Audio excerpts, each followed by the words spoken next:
Balik kulungan ang isang dating tauhan ng BJMP at kanyang live-in partner matapos mahuli sa buy-bust operation sa Quezon City. Pareho nilang itinanggi na nagbebenta sila ng droga. May unang balita si James Agustin. Ikaw ay naaresto. Magbebenta ng illegal na droga. Arestado ang 33 anyos sa lalaki at kanyang 46 anyos sa live-in partner sa drug buy-bust operation ng Batasan Police sa Barangay Commonwealth, Quezon City. Nabilan sila ng droga ng pulis na nagpanggap na buyer. Ayon sa pulisya, dating BJMP personnel ang lalaking sospek.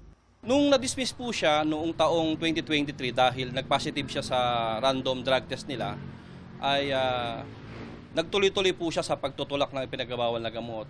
Nakuha mula sa mga sospek ang 55 gramo ng shabu na nagkakalaga ng 374,000 pesos. Ang area of operation po nila ay Batasan and Commonwealth at Holy Spirit po. Nag-aabutan po sila ng pinagbabawal na gamot.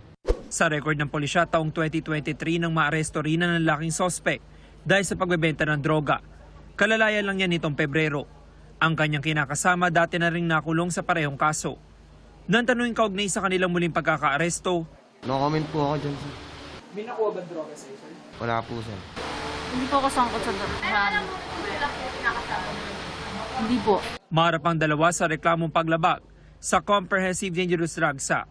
Ito ang unang balita. James Agustin, GMA News.